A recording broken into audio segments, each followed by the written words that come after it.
thing as green grass. And I could go on, obviously. And it sounds a bit ridiculous. There's no such thing as a yellow banana. And Yeah. you might think I've gone, shall I say, bananas in actually saying that. But it's true. And I'll try and explain why, and Right. come back at me if you think I'm talking ridiculous nonsense, but which sometimes I do, I know. But yeah, what it is, objects themselves don't have any inherent color. Right. What happens is we have to start with the sun, not the newspaper, I hasten to add, but that great big thing in the sky. Now, what color would you say the sun is? Red. Red? You say red? Yeah. Yeah, it's not. I mean, I think let's with our little emojis that we have these days, I think the sun is usually shown as Yellow. yellow. Yeah. Perhaps at dusk, when the sun's going down, we may well see it as red. But in fact, the sun is white. You did mention white in the spectral colours, but it's not a spectral colour. But Right. in space, the sun is a white star. Now, white, believe it or not, in a sense is a colour, technically, but only in the way that is the absence of colour. So scientists say, yeah, white is kind of a colour, but it's really more the absence of colour. So the sun is white, and if you viewed it outside of our atmosphere, it Right. would only be white because it is there to see as white.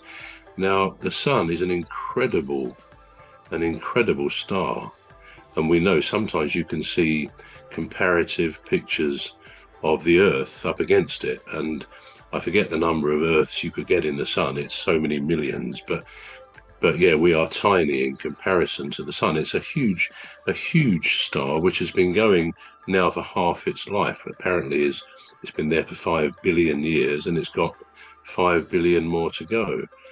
All the time, with this incredible chemical process going on called nuclear fusion, where all the hydrogen is converted to helium. Anyway, that's another story. But the sun's rays are really what we're talking about here. And within the sun, the rays that it emits are the colours of the spectrum. So all those 7 colours are contained in all of the sun's emission of rays, which pour down onto the atmosphere and out from itself. But as they come out, as they're emitted, the 7 colours actually come out as white Right. in terms of wavelengths, a light wavelength, all of different wavelengths. So you've got 7 colours corresponding to different wavelengths of light. Now, as those, are you following this so far? I I should be am. asking questions. I'll I have to am. ask questions of myself as well. As those different lengths of light wavelengths, they pour onto the atmosphere, and there's a process called atmospheric scattering, which speaks for itself. It Right. scatters those light rays. And as they pour through, well, the first thing that happens is the atmospheric scattering tends to focus on the blue spectral color, that light wave, and Yeah. creates a blue sky. There is no such thing as a blue sky. When you Oh, think of right. it, there's no such thing as a sky, is there? There's not a kind of a lid over us, Right. which is blue. It's nothing of the sort. But the colours coming, the rays, the light waves coming through the universe are scattered into a blue sky. And a beautiful blue sky is as well, isn't it? We look up at it in the context of the green of nature, again, something else that's created by the brain Yeah. from the light waves. And it's an incredibly beautiful planet. I mean, we can say that with no reservation at all. Right. So anyway, the light waves come, and what happens is they hit, as well as coming through the atmosphere, they hit our eyes. Light waves of different lengths, they hit our eyes, and Yeah. they actually gets a bit complicated, but they hit something called photoreceptors, which are in our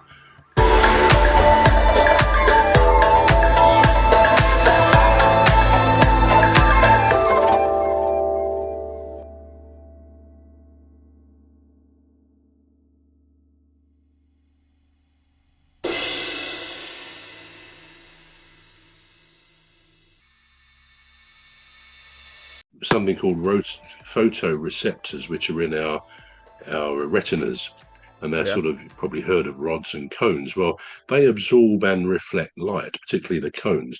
Now, what happens as far as the brain is concerned, the light waves are reflected onto those photoreceptors of any object. Every object that's hit with these waves, which all what objects are, they will reflect them back, and they hit the receptors in the eye, which converts that to an electrical impulse.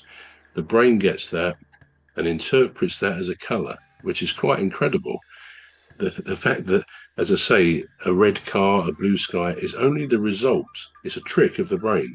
It creates this 3D, sensually engaging universe around us with all this beauty of color, and it's all an illusion. I can't emphasize that enough. It's a trick of the brain that does this, which only goes to confirm what an incredible brain we have. We may touch on that a bit again later. We have talked about it before.